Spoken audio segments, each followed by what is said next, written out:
So I wanted to give my final thoughts on this upgrade of this Dynacraft 24-volt Realtree UTV. So as you can see in this video, this is what the grandkids do with it. They go in the backyard and they turn laps. That's all they do. They just go out, turn laps, and they have a blast doing it. Now I know in the other video I showed him going up and down the street. That is the first time he's ever went up and down the street in it, and I only had him doing that for speed runs. And they were having fun with it the way it was. But I never did like the fact that you were either all the way on the throttle or all the way off throttle. So I wanted to put that new ESC in there from ML Toys. And it works great. Well, while I was on their site, I'm like, ooh, let's see if we can make it faster. So I went ahead and bought the motors for it as well. The upgraded 775 motors instead of the 550s. So we get it all back together. We shot the first video, did speed runs, do all that stuff. And he goes out back and he's playing around with it. And he runs it for about 10-15 minutes. And I noticed that, everything seemed fine. He put it up, charged battery, go out the next day. He's playing around with it. And as he's coming around to put it up for the day, I noticed only one wheel was spinning. It had stripped first gear in one of the drives. So I took it off, took the drive apart. Sure enough, that's what it was, stripped first gear. So I go looking for first gear. Can't really find a gear. But I find the gearboxes on Amazon. And they say they're original replacement, stock, all that stuff. And I could get them for $20 a piece. I said, well, I'll just go ahead and buy both. It's a good thing I bought both, because when they came in, I opened them up, and they had a much smaller first gear in it, which was going to make it go faster. And it did. And I showed that in the other video. It went, or I mean, I showed it in the other video, but I talked about it in the update, that it took it up to 10 miles an hour. I mean, this thing was screaming. And he was having a blast with it. Hey. So then the next time he takes it out, it doesn't run but about 5 minutes or so, and then it dies.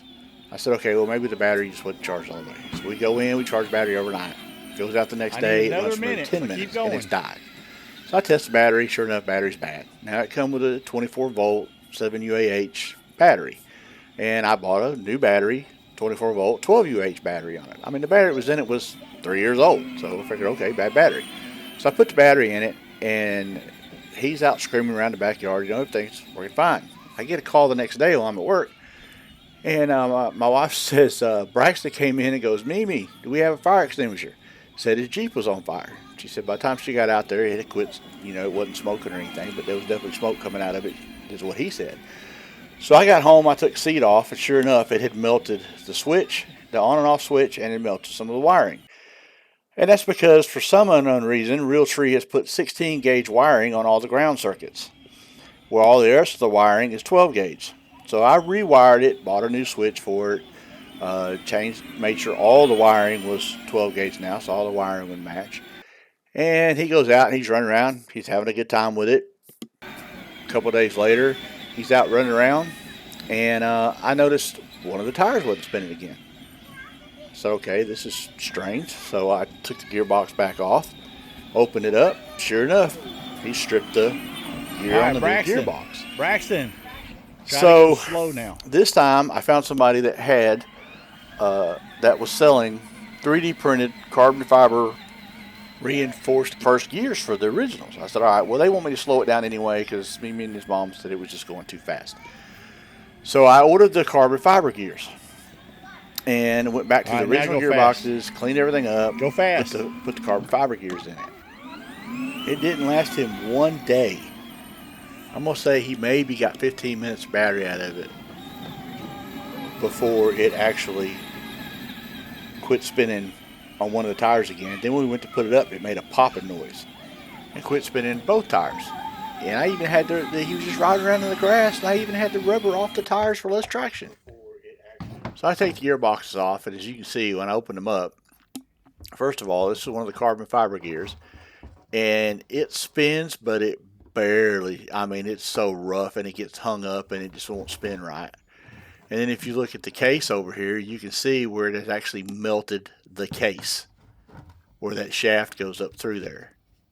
And if you look at gearbox number 2, here in just a second, if we open that one up, you see the same thing. The carbon fiber gear is all twisted. You can't really tell from the video, but the gears are actually twisted on that, and that thing is so melted and so out of shape that it won't catch any of the gears, and it did the same thing to the gearbox. Now, I don't know whether it's because I put the bigger battery in it, if it's the 775 motors, the way they mount, because you have to cut pieces off to get them out right, so maybe it's too much flex in it, or if the 775s just spin too much, or too fast, too many RPMs. All I know is that I've went through 4 gearboxes now with the 775 motors in it. So I ended up just getting stock replacement gearboxes with the stock new motors in them. I paid $23 a piece for them. I put them on there, and we haven't had any issues with it since. But as far as the ESC with the separate throttle and brake, that is still working great, and that's the way we're just going to keep it. Thanks for watching. Leave any comments or questions below.